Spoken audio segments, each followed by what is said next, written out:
இக்கட்டான சூழ்நிலையில அவரை போய் பார்க்கும்போது அவர் என்ன சொன்னாரு, போய் சிவனே நீரே எல்லாம் நடக்கும்ட்டார். அந்த நோயை விட்டுட்டு சிவான்னு சொல்லி உட்கார்ந்தீங்கன்னா, ஆனா நீங்க சும்மா உட்கார மாட்டீங்களே, நான் அது இது பயிற்சி சொல்லி கொடுத்து உட்கார வைக்கிறேன். சிவா ஆனா ஒன்னும் இல்லாதது. அந்த நிலை கொண்டு வருவதற்காக பலவிதமான தொழில்நுட்பங்கள் உருவாக்கும்.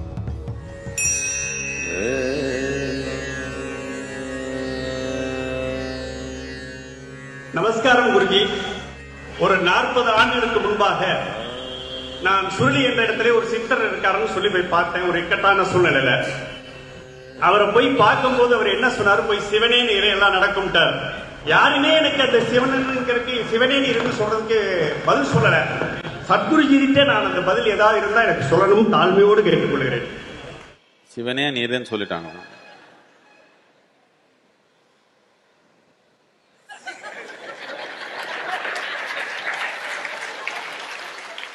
அவ்வளவுதான் அர்த்தம். சும்மா உங்க மனத்து குழப்பத்துல பிரபஞ்சமே நானே நடத்துறேன் என்ற உணர்வு உங்களுக்கு வந்துச்சு. அதனாலதான் உங்களுக்கு டென்ஷன். நீங்க தான் பூமி டெய்லி சுத்தி வைக்கிறது நீங்க தானே. காலையில் எழுந்து நீங்க இப்படி பண்ணலன்னா சுத்தாத. இந்த பிரபஞ்சம்ன்றது கேலக்சி. சரி, இந்த மாதிரி எது இந்த நட்சத்திர மண்டலம் சொல்றோம், இந்த மாதிரி நட்சத்திர மண்டலங்கள் கோட்டி கணக்குல இருக்குது இந்த பிரபஞ்சத்தில். எங்க ஆரம்பிக்குது எங்க முடிக்குது இன்னும் யாருனாலையும் பார்க்க முடியல. இவ்வளோ பெரிய ஒரு சிருஷ்டி இது. அதுல இந்த சூரிய மண்டலம், இந்த சூரிய மண்டலம்ன்றது ஒரு தூசி மாதிரி. சூரிய மண்டலமே ஒரு தூசி தான் இந்த பிரபஞ்சத்துல. நாளைக்கு முழுமையா இந்த சூரிய மண்டலம், இந்த 11 கிரகம், சூரியன், நீங்க இவ்வளவு பெரிய ஆளு நீங்க கூட இல்லாம போயிட்டாலே இந்த பிரபஞ்சத்துல யாரும் கவனிக்கவும் மாட்டாங்க. நீங்க இருக்கிறீங்களா இல்லையான்னு தெரியல. அந்த அளவுக்கு தூசி நீங்க இது சூரிய மண்டலம். இந்த தூசி சூரிய மண்டலத்துல இன்னொரு அணு தூசி இந்த நம்ம பூமி. அந்த அணு தூசில இந்த சென்னை, அதுல மைக்ரோ தூசி இது. அதுல நீங்க இவ்வளோ பெரிய ஆளு.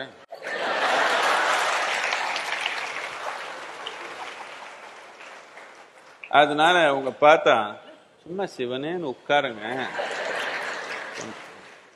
கொஞ்சம் சிவான்னு சொல்லி கொஞ்சம் அப்படி உட்காருங்க. சிவான்னா அவனு கூப்பிடணுமா இவனு கூப்பிடணுமா? இல்லை, எல்லாத்துக்கும் அப்பாற்பட்ட ஒன்றும் இல்லாத தன்மை. அதுல தான் எல்லாமே மெதுக்குது. இந்த நட்சத்திர மண்டலங்கள் எல்லாமே எதுல மெதுக்குது?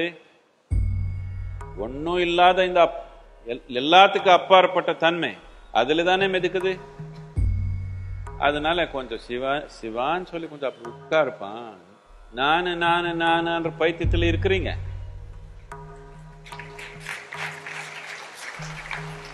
நான்ன்றது ஒரு வார்த்தை இல்லை, நான்ன்றது ஒரு நோய். நான்ன்ற நோயில இருக்கிறீங்க. அந்த நோயை விட்டுட்டு சிவான்னு சொல்லி உட்கார்ந்தீங்கன்னா இப்படி இருக்குது.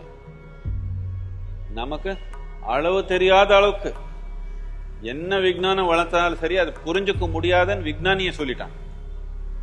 விஞ்ஞானி எல்லாமே இது புரியல மட்டும் இல்லை, இது புரிஞ்சுக்க முடியாதுன்னு அவரே உறுதியா சொல்றாங்க.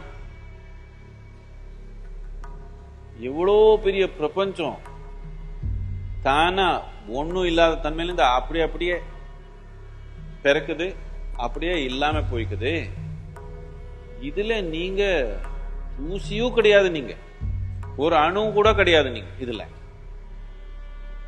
நீங்க நினைக்கிறது இவ்வளோ அதுக்குள்ள இந்த தூசிக்குள்ள ஒரு தூசி எண்ணம் நடக்குது. அந்த எண்ணம் எவ்வளவு முக்கியமான எண்ணம்னா உலகமே வேணா அழிச்சிடலாம். அவ்வளவு முக்கியம் தானே உங்க எண்ணம், உங்க உணர்வு. அதுக்கு சிவான் உட்காருப்பான்.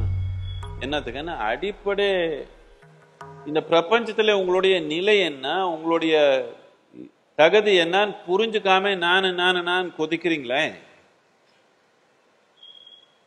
இந்த பிரபஞ்சத்துல உங்களுடைய நிலை என்ன, தூசி அளவு கூட நான் இல்லைன்றது புரிஞ்சுக்காம நானுன்ற நோயில இருக்கிறீங்களே, அதனால இப்படி பார்த்தவங்க நீங்க போய் என்ன சிவான் என்ன நீ கேட்டிருக்கலாம். அதுக்கு கொஞ்சம் சிவான் உட்கார்ப்பாங்க சொல்லிருக்கலாம். பாவம் அவர் என்ன சொல்லுவாங்க, அவ்வளவுதான். ஆனா நீங்க சும்மா உட்கார மாட்டீங்களே, நான் அது இது பயிற்சி சொல்லி கொடுத்து உட்கார வைக்கிறேன். அவங்க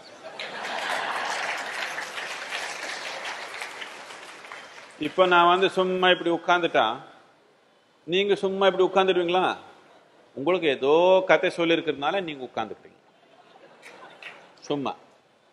சும்மாவே உட்கார்ந்துருக்கீங்க பாருங்க. நானே இப்படி சும்மா உட்காந்துட்டா நீங்க உட்காந்துக்குவீங்களா? சும்மா சிவா உட்காருங்கன்னு சொன்ன நீங்க உட்கார மாட்டீங்க.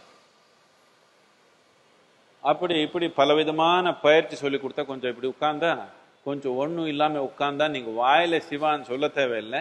ஒன்றும் இல்லாத நடந்துருச்சு கொஞ்சம், அது சிவா. அதனால போதனை சொல்லி கொடுக்குற பதிலா இது ஒரு போதனையா சொல்ற பதிலா ஒரு உள்ளுணர்வா உருவாக்குறதுக்கு யோகான்னு சொல்லுவோம். யோகான்றது கருவி, நோக்கம் இல்லை. எல்லை இல்லாதது. எல்லை இல்லாததுன்னா ஒன்னும் இல்லாதது தானே. ஏதோ ஒண்ணா இருக்கிறது எல்லையோட தானே இருக்க முடியும். எல்லை இல்லாததுன்றது ஒன்னும் இல்லாதது. அந்த ஒன்னும் இல்லாததுக்கு சிவான் பேர் கொடுத்தோம். நான் சிவா ஒன்னும் இல்லாதது. இது சும்மா இந்த வார்த்தை சொன்னா நமக்கு ஆகல. அதனால அந்த நிலை கொண்டு வர்றதுக்காக பலவிதமான தொழில்நுட்பங்கள் உருவாக்கும். இதுக்கு யோகான்னு சொல்லுவோம். யோகான்றது கருவி மட்டும்தான், நோக்கம் கிடையாது. சிவான்றது கருவி கிடையாது, நோக்கம். அவர் கருவி கொடுக்கல, நோக்கம் மட்டும்தான் சொன்னாங்க. நான் கொஞ்சம் உங்களுக்கு கருவி கொடுக்குறேன். நோக்கம் உங்களுக்கு தெரியலையே. ஒரு நாள்ல ஒரு நோக்கம் மாறுது. ஒரு நாள்ல 10 தடவை நோக்கம் மாறுது. அதனால கருவி கொடுத்துட்டு இந்த கருவி செய்யுங்க. முதுக்கோழி போயிடுங்க, போகுமா இல்லையா? ஈசா யோகா பண்ணி முதுக்கோழி போயிடுச்சே இல்லையா? தலைவலி போயிடுச்சே இல்லையா? இன்னொன்னு போயிடுச்சே இல்லையா? முதுக்கோழி போதுங்க. டெய்லி பண்ணான்னா பண்ணி இப்படி உட்கார்ந்தா ஒன்னும் இல்லாம இப்படி உட்கார்றாங்க. சிவனே